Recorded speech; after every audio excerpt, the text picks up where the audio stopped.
Hello, I'm sorry about that. My phone ran out of charge. So I've charged it, the lights have gone down, and we're going to get back to being in our cobras. So what we're going to do from your cobra is we're going to move into Dhanurasana, the bow pose. Now this is an excellent back bend. It's really good for everyone. It's tridoshic. Which means it balances all three body types according to Ayurveda. Okay, and I'm going to speak more about Ayurveda another day. But anyway, it's very, very good for you.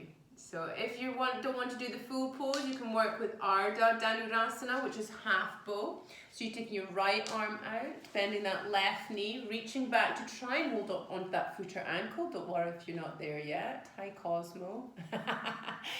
And so you're either staying there or you're going to bend both legs. Make sure your feet aren't splayed to protect your knees. You're going to have Barbie toes, pushing the balls of your feet up to the sky. And as you inhale, push your shins away and lift up and breathe. If you're doing half bow, you're lifting up, breathing. This is so good for you. So back bends are invigorating. Even Cosmo loves them, don't you, Cosmo? Slowly coming back down, stack your hands in front of you. Rest your forehead down and breathe. Feel your heart beating. Raising your hands, take your right arm out in front of you, bend that left knee. Oh, it's the wrong way. Take your left arm out in front of you, bend that right knee. So you're either going to do Ardha Dhanurasana, or if you want to do full bow again, hold on to the ankles, Barbie toes, and inhale, come all the way up. Nice deep breath. Now if you're not breathing properly in large back bends, you get a migraine, you get a back bend headache, and I've had them before. Not nice, okay? So really nice big deep breaths.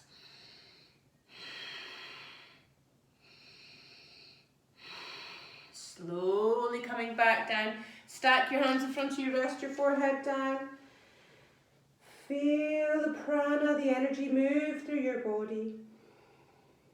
Relax the jaw and shoulders. Any thoughts, emotions come to you, accept them, set them free. Feel your heart beating. Be aware of your breath, smooth it out. Then gently pushing yourself up. We're moving up onto our knees. Knees are hip width apart. Inhale, take your arms all the way up. Exhaling to fold forwards. Back to the hands and the kidneys, rest the forehead down. Inhale, arms up. And exhale to flow forwards.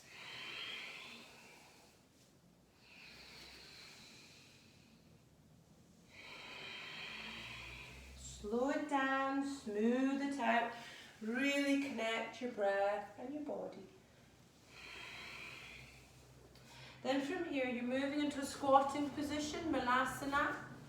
Take your arms out in front of you, rest your head down, and imagine that you're breathing in and out through your kidneys. This is a great stress relieving pose. It's really good for your adrenals.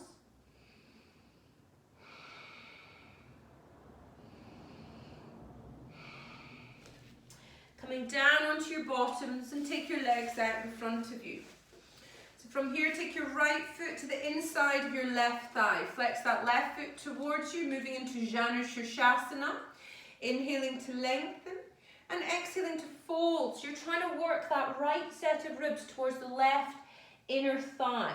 The shoulders are relaxed, and it's not about getting your head down towards your shins. It's about really working with the breath, accepting where you are. As you inhale, lengthen through the spine.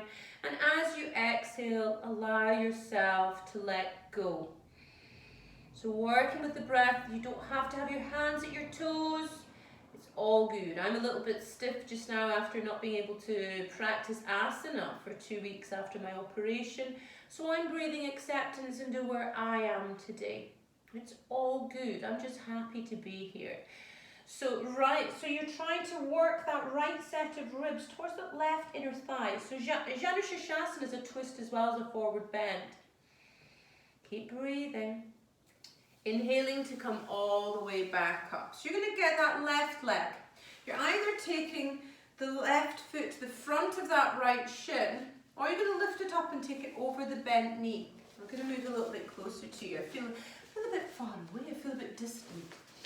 Okay, so from here, get your right arm, lift it up, and either place it on top of the knee, or you're trying to get it at the outside edge of your left thigh. Left hand's on the floor behind you. Breathe. Oh my goodness. Breathe in to lengthen, and breathe out to twist. Breathe in to lengthen, breathe out to twist. And then going the other way, so left arm to the inside the left thigh, right hand's on the floor behind you, breathe in, lengthen, breathe out, twist. Breathe in, lengthen, breathe out to twist. And release, take your legs out in front of you. Let's do the other side. So get your left foot to the inside of your right thigh, flex that right foot towards you. Inhale, lengthen, exhale, fold. Working that left set of ribs towards the right inner thigh, relaxing the shoulders. Inhale, inhaling to lengthen, exhale to let go.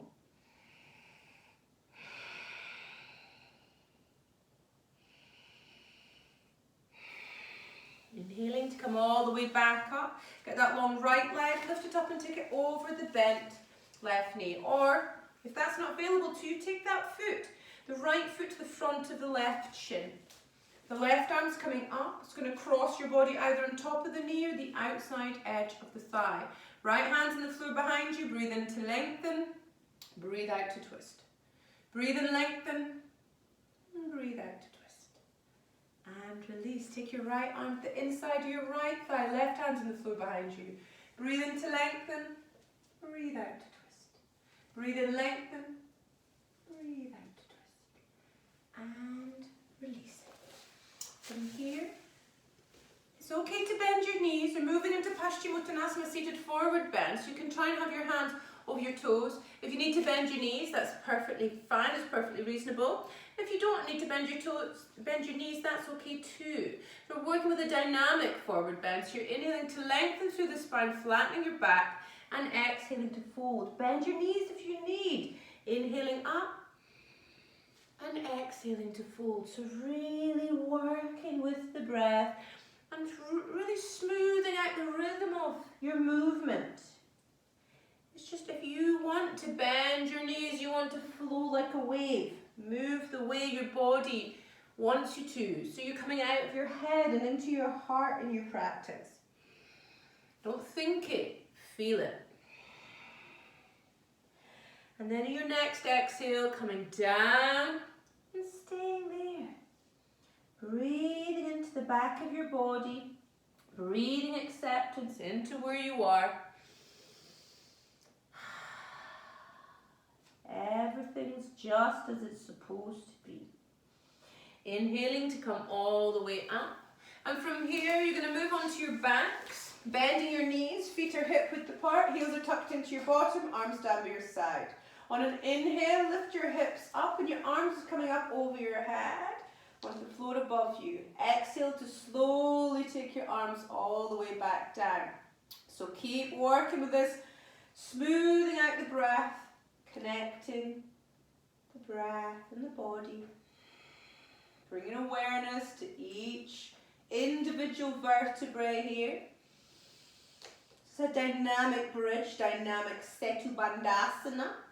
From here, take your knees up towards you, give yourselves a wee hug.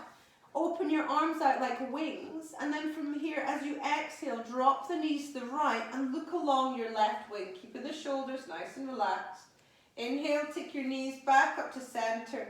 Exhale, drop your knees to the left and look along your right wing.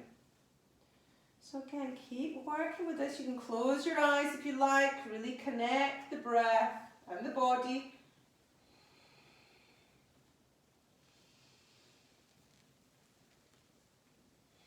So Jatara Parivartasana.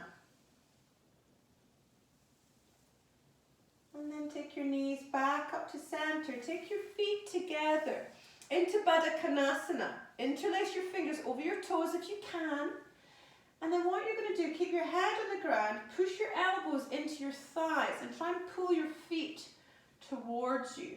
You should feel more connection of the flat of your back onto the floor here. This is going to stop your spine from spasming after any forward bends, after any back bends.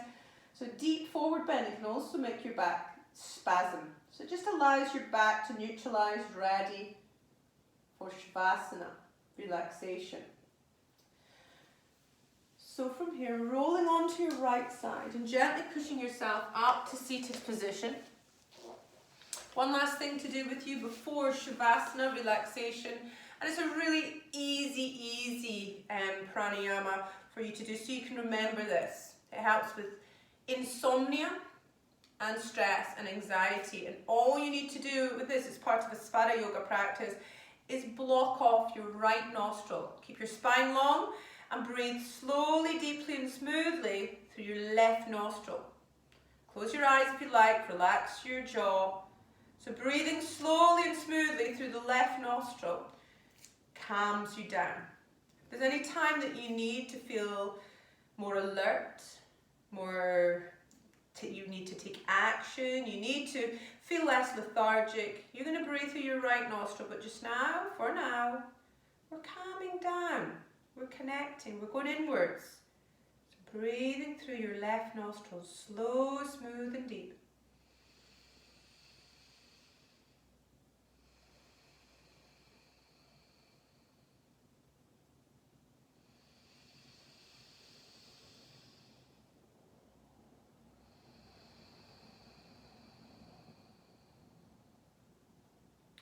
Now you're going to prepare yourself for Shavasana, relaxation. So lying on your backs, your palms facing upwards, and your feet turned out slightly. I'm going to read a really, it's a really nice golden oldie that I used to use quite a lot in some of my yoga classes. I've not used this one for a while, and I really think this is a really good one that would resonate with everyone just now. So lying on your backs, letting go of your practice, letting go of controlling your breath. Relax your feet, relax your legs, your hips and your pelvis, your bottom, your spine and your shoulder blades, your stomach, your chest, your hands and your arms, your shoulders, the back of your neck, your throat, your jaw, behind your eyeballs, your forehead and your scalp. Just feel yourself sinking deeper and deeper and let go. So imagine that you're sitting with your hands resting lightly in your lap, the fingertips barely touching, and a glass cylinder hangs in the air before you. The glass is heavy and glitters like crystal, but it does not seem to be on a stand or hanging from a thread. It is simply there before you, floating. It's intriguing. It's empty. As you stare at it, you become conscious of your breathing. Every breath you draw is deep and clear, filled with pure air that penetrates every fibre of your lungs. Your breathing is slow, measured, and very conscious. As you breathe, the cylinder begins to fill with white light. Light that dazzles with raw energy is pouring into the tube and splashing down its sides in rivulets. Light gathers in a pool at the base, and the pool slowly rises, filling the cylinder with an energy so dazzling it's almost too brilliant to be seen. The cylinder fills with light, and you feel your body fill with a corresponding vitality. Light burns in every artery. Light floods every muscle. Light blazes in your bones. Aches and tension evaporate as this consuming light pours into you. The energy pool in the cylinder mounts, and the energy in you mounts with it, until you're almost weightless with light. It cascades through your brain and your throat and your heart, and your eyes shine with pure energy. Your body is afire with a power even more dazzling than the light blazing in the glass. The glass overflows and light cascades over its lip and splashes through the room. And the energy in you overflows too. You are brimming with clean, pure, positive energy.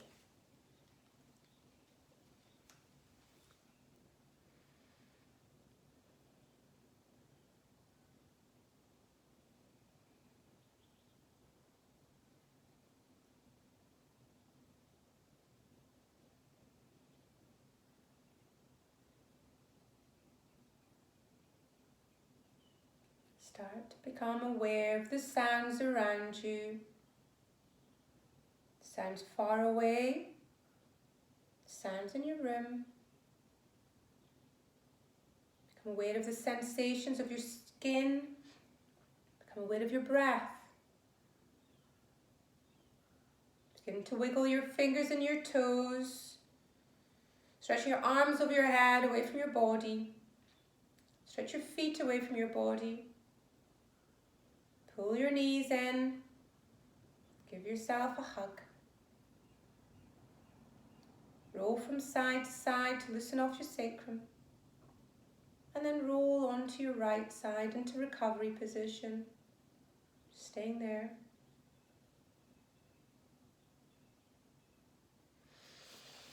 And then gently pushing yourself up to seated position. And we're going to end with an Om. Here we go.